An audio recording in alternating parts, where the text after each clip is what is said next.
Welcome to the museum's second program of the 2020 season. Our speaker tonight is Suzanne Flandreau, who is a retired archivist who serves on the board of the Friends of the Niles District Library and the Niles History Center.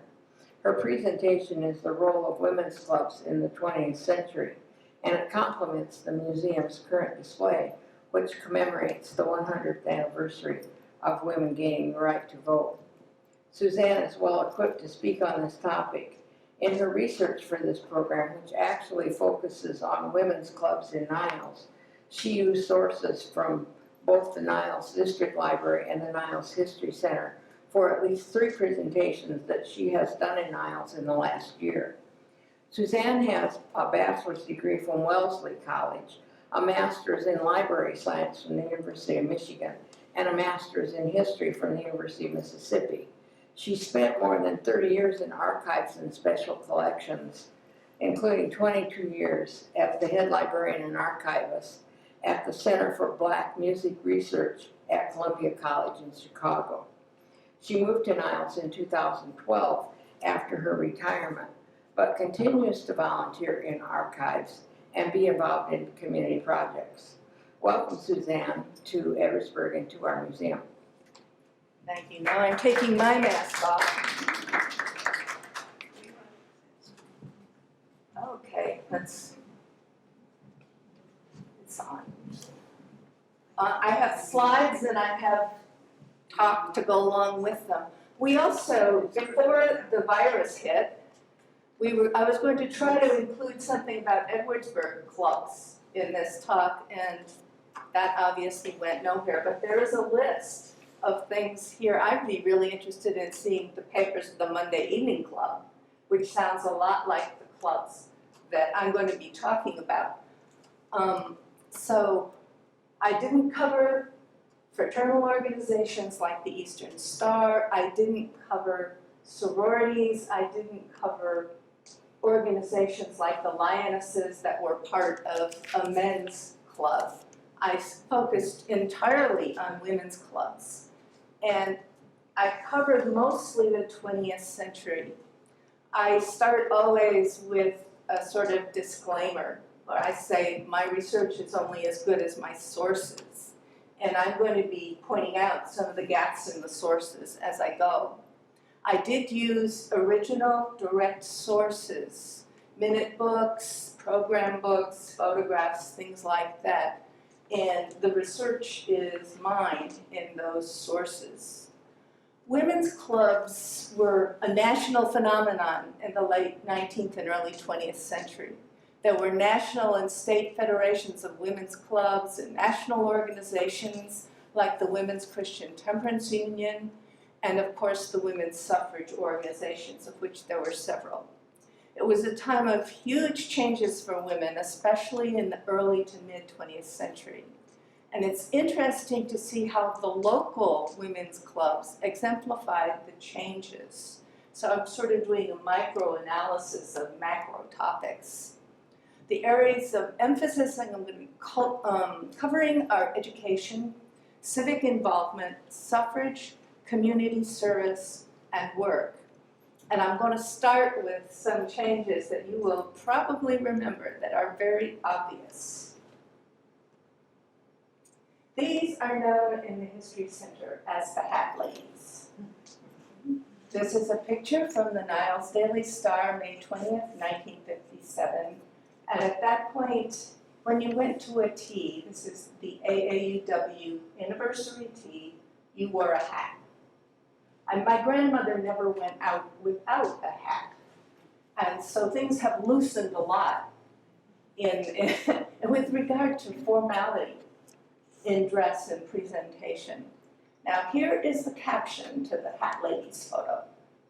Mrs. Robert Parkinson on the left and Miss Gladys Neshaw, extreme right, welcome first members and past presidents who attended the 40th anniversary luncheon of the Niles branch of the American Association of University Women, Saturday afternoon in the cafeteria of Niles Senior High. Pictured here are left to right, Mrs. E.E. Barber, Mrs. Arthur Hull, Mrs. Martin Travis, Mrs. F.J. Plim, and Mrs. J. Walter Wood. You get the message here? They're all Mrs. Mann, except for Miss Nishaw. I love Miss Nishaw. She keeps surfacing in all of these things. I've got to find out more about her. So you didn't have a first name once you married. And now this is a program book from one of the literary clubs from 1963, and they still only had first names in parentheses. Sipawa, this club, the club here, was one of the reading clubs. And the reading clubs were for self-education and improvement.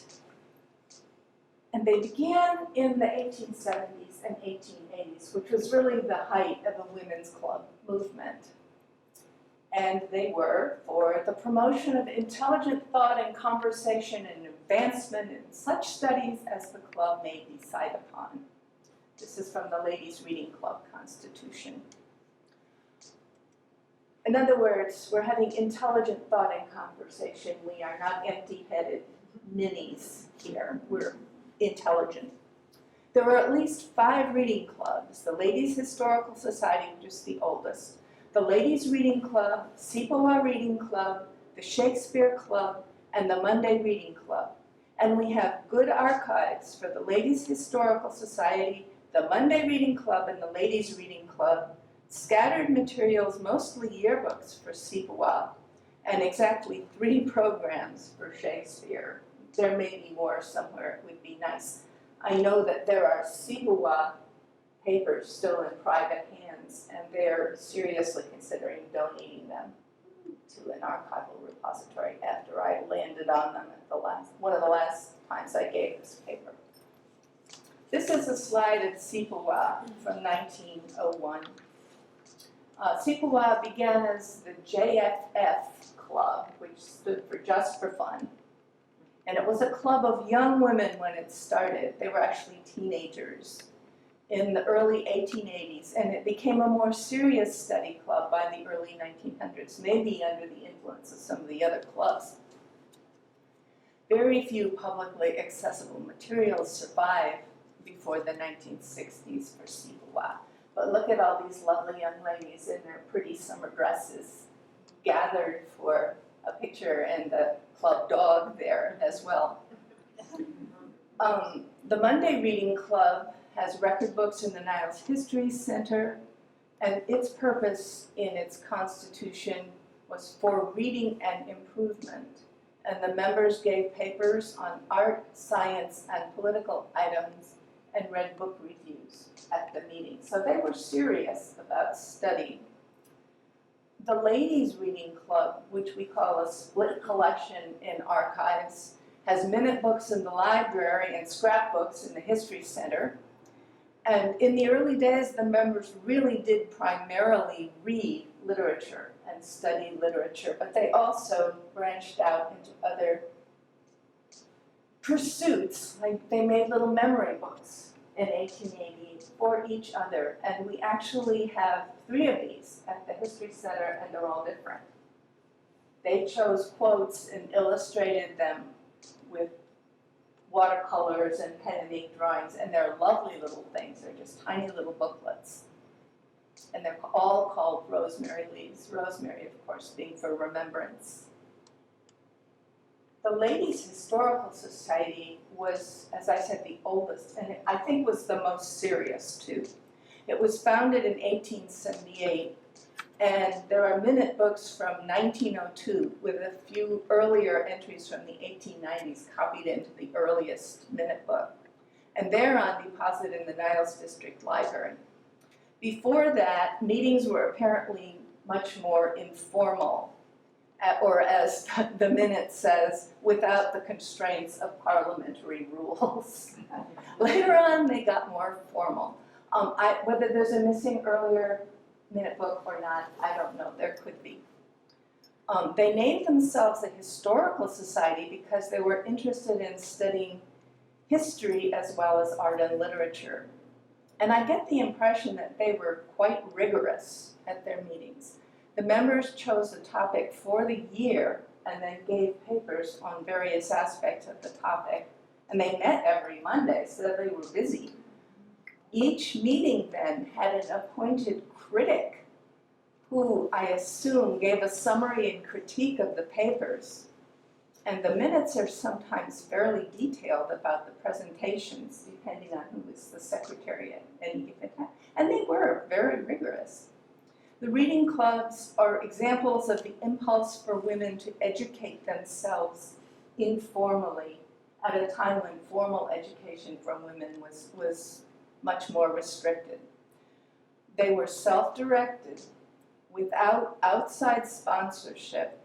For example, the Ladies Historical Society minutes from 1895 state that originally the club was first affiliated with a school, the Tishner School, but, quote, finding that we could frame our own questions and conduct the lessons from week to week equally as well, we have since been independent. In other words, they've discovered their own competence here. And each club was socially directed to and was perpetuated within a carefully chosen circle of friends and family members. Then finally we've got higher education for women.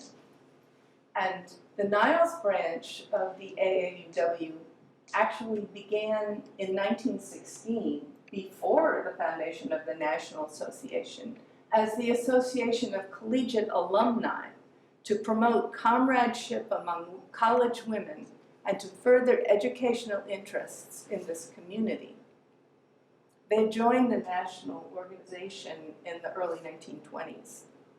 Locally, the branch was referred to as the College Club, and it met on Saturdays. All the other clubs met on Mondays, but that may have been because teachers were members and they could only meet on Saturdays. And the membership overlapped to some extent with the other clubs. Miss Nishaw, for example, was in the AAUW. One of their aims was to give scholarships, usually in the form of loans, to girls who attended college. They gave their first scholarship in 1921 and presumably kept giving them because there are letters in the collection, which is at the History Center, from later scholarship winners. There's one series of letters from a girl in nursing school in, I think, the 40s. And it's very interesting. She details what she's studying and what she's working on. For fundraising, they put on plays. Later on, for a few years, they had an arts and crafts fair, and they had a book sale. And this is from the book sale photograph. They held teas for high school senior girls and their mothers, in which they promoted higher education for women. They wanted them to go to college. And this is a tea from 1963. The two students being recruited are on the stairs, the president, and there's Miss Nishaw in her hat. In 1920, they followed up the tea with a questionnaire to 100 high school girls. And according to the minutes, among the questions asked were, would you like to attend college? If so, would it be necessary for you to be self-supporting or partially so? Do you consider a college course, in quote, in capital letters, worthwhile? What college do you prefer? And an interesting addition, attempts were also made to ascertain the favorite amusements, books, and moving picture productions of the girls. And then the minute states, the answers and discussions which followed were very interesting. Unfortunately, the questionnaire and the answers do not survive. That would be a real gold mine. And don't we wish we had them now? The AAUW was one of the long-lived clubs and continued to meet and to raise money and give scholarships into the late 1980s or early 1990s. And I'll talk about more about that later. Okay, civic engagement. This is a really interesting club. The Women's Progressive League and the minute books for the league are at the Niles District Library. And the purpose was work in civic improvement, and according to the Constitution, It was the cultivation of higher ideals of civic life and beauty, the promotion of outdoor art, public sanitation, and the general welfare of the city. Now, these are all areas that would have been considered to be acceptable because they were of special interest to women. They were pushing their sphere and working within it. And I see this as a part of the idea at the time that women could have a constructive effect on civic policy as an extension of their female role in the home and as mothers. And we shouldn't forget that one of the arguments of the women's suffrage movement was that women would civilize the political process. Don't we wish? The Progressive League was founded in 1912, and it was founded by the other clubs to take over the civic and philanthropic activities that the clubs were being asked to do, so that the clubs could spend their time on what they wanted to do, which was their reading and learning. The original founding clubs were the Ladies Historical Society, the Ladies Reading Club, SIPAWA, the Monday Reading Club, the 20th Century Club, which we have absolutely no information about, and the Music Club, which is kind of surprising.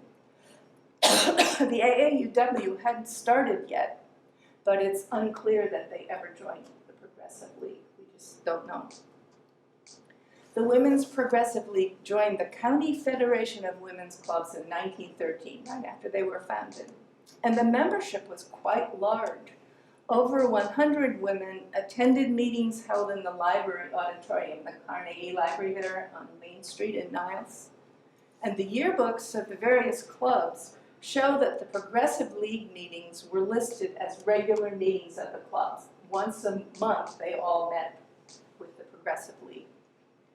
There were 14 committees when they set them up, and these were schools, libraries, sanitation, cemeteries, press, which I assume was public relations of some kind, public amusements, lawns, gardens and backyards, vacant lots, parks and tree planting, anti-cruelty, railway stations and factories, ways and means, sunshine, which again I think were charitable acts to people who were shut in, and an investigating committee, which the purpose was not clear. It sounds kind of dire.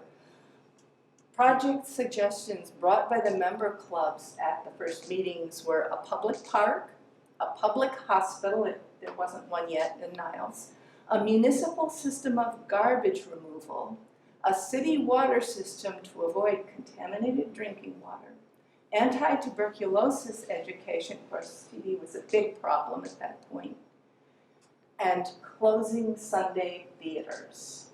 These women, the Progressive League was not all that progressive when it came to moral issues, and that was one of them. And they really set to work. They got the Interurban Railway to clean up conditions in its public restroom, and they went by and inspected it every few days. They promoted building school playgrounds. And something I find very interesting, they raised funds to provide an emergency supply of sanitary napkins for girls at the high school. Of course, these efforts are still going on in countries overseas today. They endorsed efforts to, quote unquote, drive saloons from Berrien County. And they worked to establish Island Park, the late lamented Island Park, which is now inaccessible because of the floods, and the Father Alloway Cross, which they worked with the Niles History Club to do. In 1913, and this is very interesting, they even voted to nominate a woman to fill a vacancy on the school board after getting a legal opinion from a local lawyer that any mother with school-age children should be able to vote for school board members. I don't know whether she was elected or not. You'd have to go through the newspapers to find out, probably. In 1919, they successfully petitioned the city council for an appropriation of $1,500 to hire a visiting nurse because there were such high rates of infant mortality. And that campaign was successful, and the nurse arrived in time to help during the influenza epidemic, which did hit Niles. In short, the Women's Progressive League had a definite agenda, and they seemed willing to rock the male establishment to promote its saving your presence. I wonder what the male civic leaders thought about some of their activities, because they could get pretty persistent, especially because in many cases, the members of the Progressive League were the wives, mothers, sisters, and daughters of the male civic leaders. They kind of had an in on agitation. Community service also existed in the African American community much more recently. There was a women's club called the Voguettes, Real Women with a Purpose in Life. This is the list of the original members. They were founded in 1950. They were partly a savings and insurance club, but they also did good works in the community. They lasted until 1996. The membership was small, and the club was originally intended partially to provide a group of young mothers with a chance for socializing and working within their community. To start with, they provided charitable assistance to individuals and funds to community organizations as needed. In the late 1960s, they concentrated on providing scholarships for Niles and Buchanan high school graduates planning to attend college. These are three of the original founders of, by then, the Mother Voguettes. And then, when they disbanded in 1996, they gave a community party and dance to celebrate their achievements. They were actually much more lively in some ways. They had fashion shows. They went to ball games in Chicago. They had dances, and they were all fundraisers. And our only sources on the Voguettes are a file of about 8 clippings in the Niles District Library, and brief mentions in oral histories that the History Center collected as part of a project on African Americans in Niles a few years ago, and people kept mentioning the Voguettes. And if there are any archival materials, they're still held privately. We'd love to know about them. I get the feeling that they were too informal for that they just sort of did what they did. I imagine that there would be newspaper records. Of course, the big question, I got this picture off the internet, by the way. This is not in anybody's collection. Votes for women was one of the most important topics of concern in the early 20th century, and the clubs were right in this. Women were given the right to vote in Michigan in statewide elections in 1919, and the 19th Amendment to the U.S. Constitution was ratified in 1920, giving women the right to vote in federal elections. But as early as 1912, the Ladies' Historical Society held a debate on the topic, resolved that women's suffrage would benefit our country. According to the minutes, the debate proved most interesting, quote unquote.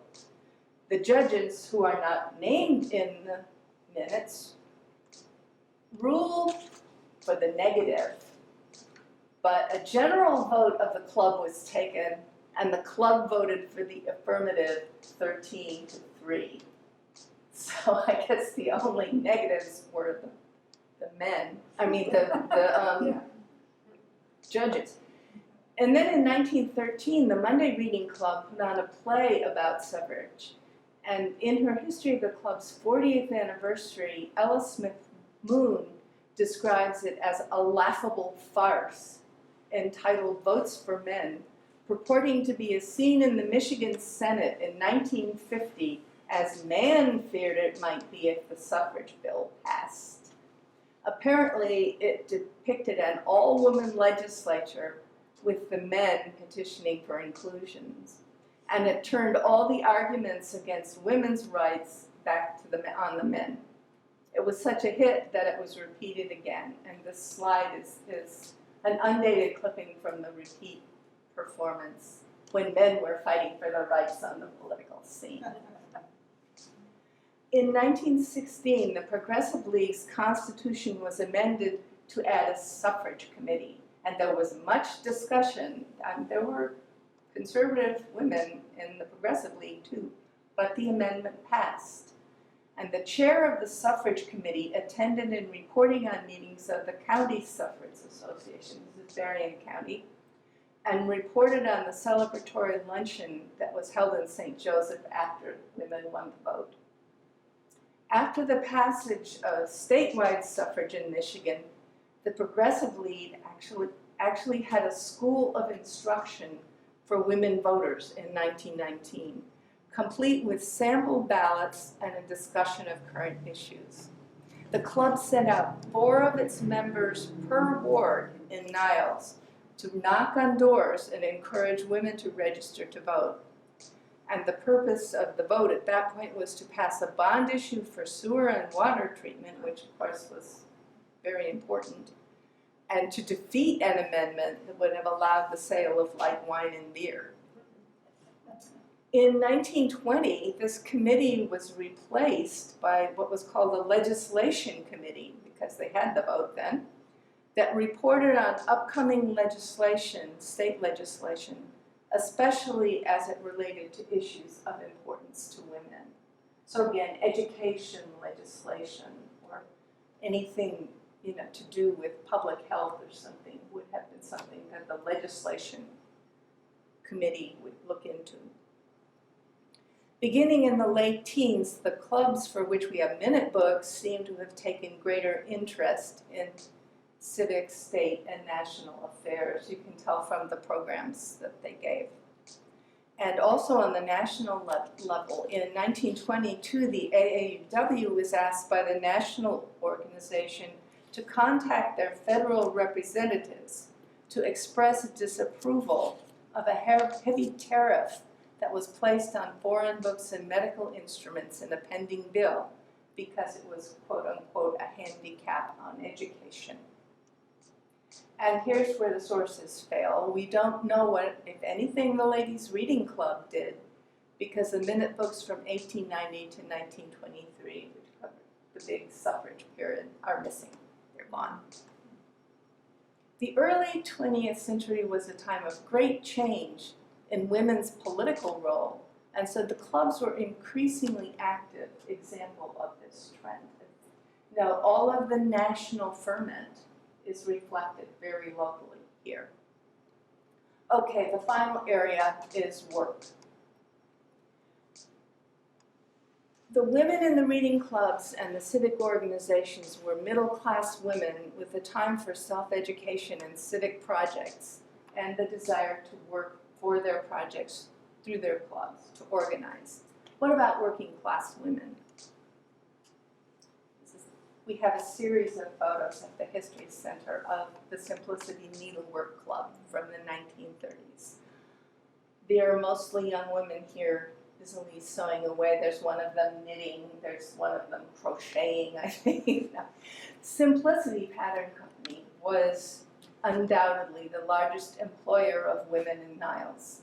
The company was founded in 1927 and the production plant was in Niles by 1931. Women primarily folded the patterns and inserted them into envelopes, and there's a real trick to it, and people who worked for Simplicity are very proud of their ability to fold the patterns quickly. Although some women also held clerical and middle management positions as well.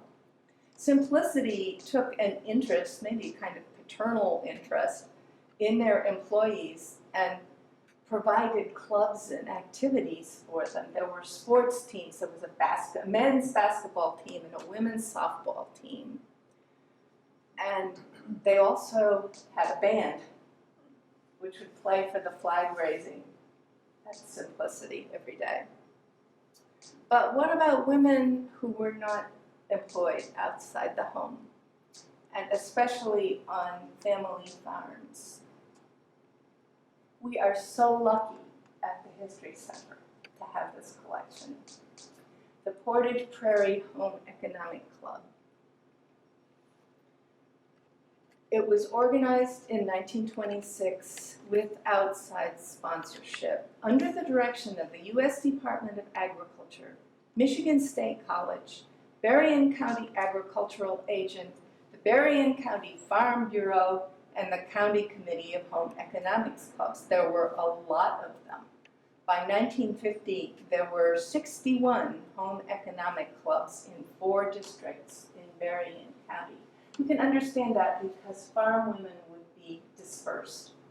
And if they could meet in their neighborhoods, that would, whatever passed for their neighborhoods, that would be much better. In the Constitution in 1929, they say the object of this club shall be to promote the general welfare of our homes and the community in which we live. And by the early 1930s, the club was sending 2 delegates to Farm Women's Week in East Lansing each year. This is one of my favorite photographs in the History Center. These are the founding members. Think back to all those Sipawa girls and their beautiful white dresses. And look at these ladies. It's a whole different class, and it's a whole different theme for them, actually. We have this information because of this book and the woman who wrote it, who is anonymous. Don't know who she was. The History Notebook, it's a little ring binder, and she typed up the minutes from all of their meetings through the early 1950s, 1951. Each year, the club had a specific unit set by the county organization with an instructor provided by the Extension Service out of Michigan State. There were monthly meetings. Also, they had day trips, picnics, and social outings as well. This must have been a godsend if you were stuck with your children, taking care of your children and the farm. And then there was an annual Achievement Day, in which all the county clubs got together and showed exhibits on projects that they did. Here's the Achievement Day for 1949, a program from the collection. The first 3 years were on clothing and included basic sewing, working with patterns, colors, materials, and quote-unquote, the well-dressed woman. And the writer of the history book says, we learned that dress accessories should be used to finish a costume by bringing out its beauty and that of the woman who wears it. Just think how affirming all this is. Later units were on nutrition and health and home furnishings, and she says, a study of home furnishings gives the homemaker new interests in nature, in her own home, in her family, in magazine articles, in radio talks, and in store displays. The aim of every person should be to get her money's worth in material values, as well as full value in personal pleasure and satisfaction. And this is one little insert in the history book from one of those displays. And they clipped out all these fabric samples and put them in, dress gingham, apron gingham, frock prints, all silk, flat crepes. I wouldn't be able to tell a flat crepe probably. Or crepe, I don't know how you say it, broadcloth, drapery materials, and they had studied all of these and knew how to use them. The history notebook ends with the 25th anniversary of the club in 1951. The collection also includes a letter of resignation dated 1957 from a member because she says the lessons have become repetitive, which I suppose would be true, and the club has served its purpose. She also says that such home economic clubs should not be supported by taxpayers, although she ends up, it is fine for the younger groups. In other words, the girls coming up need to know this stuff. This club was as progressive as the others in its way, although the members were more isolated and probably worked much harder at home. They may also have been more conservative in their opinions, judging from the resignation letter. But judging from the descriptions in the history notebook, the lessons were affirming, and the women had a good time getting together and learning new things. There's one absolutely hysterical account of a meeting that took place in a blizzard, and 4 or 5 women actually came and had to stay overnight. The woman is recording, what they did at the meeting in the blizzard. So we have 2 examples of organizations for working class women.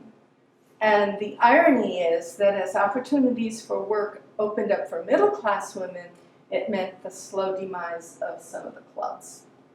As early as 1919, at one of the AAUW programs for high school girls held in the high school auditorium, Miss Jenkins, a teacher from South Bend, gave, quote, a very helpful and inspiring talk showing that the girl who plans a business career should by all means finish high school and carry her education further if possible.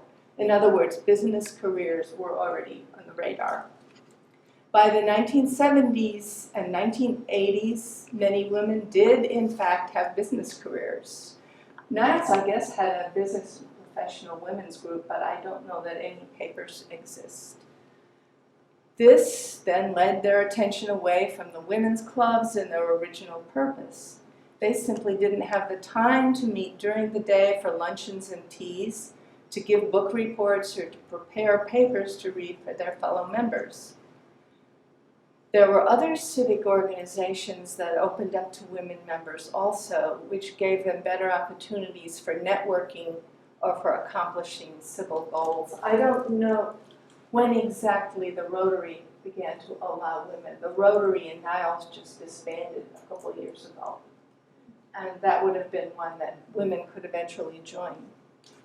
And by the early 1970s, Simplicity was already collecting reports on the changing role of women and its implications for home sewing and the sale of dress patterns, which is kind of the writing on the wall for Simplicity at that point. I mean, who does their own home sewing these days until we all had to make masks again? I had to haul out the sewing machine and make masks. I had a boss once who was going to have to throw a dress out because she'd lost a button. And I said, bring the thing in and I will sew on your button.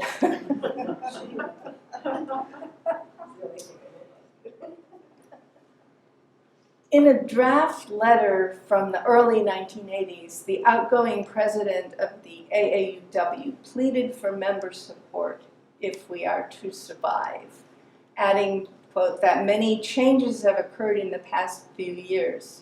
Most of us are working outside as well as inside, exclamation point, the home now. Disbanding was already an option in the 1980s, although the Niles branch did not officially disassociate from the state AAUW until 1991. So, in conclusion, the purely social aspects of the women's clubs should never be overlooked. The earliest women's clubs, the reading clubs, were small groups of friends or family who gathered for socializing and self-improvement.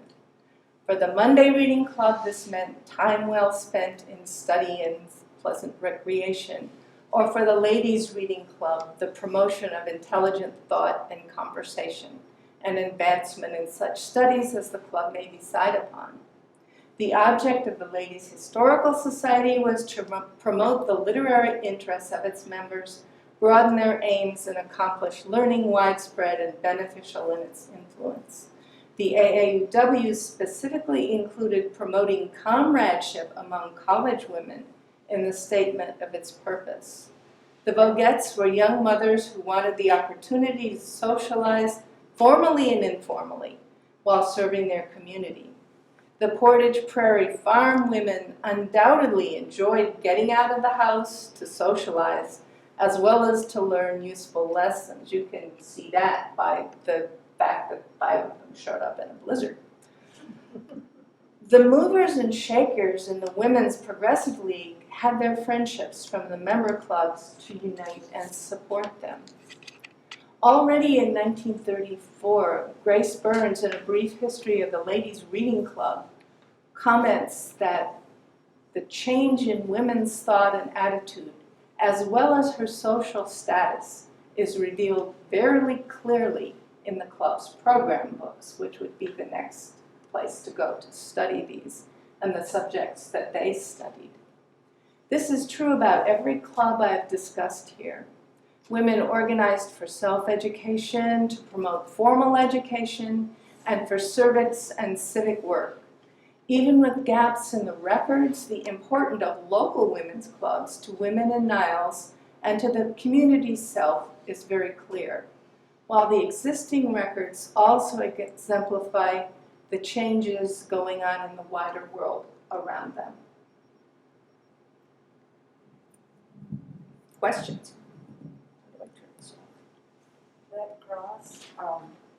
That cross that you showed, Oh, the Alloway Cross. where is that located, and what is the? Oh symbol Lord, of it's it? over there where they thought the fort was, I think.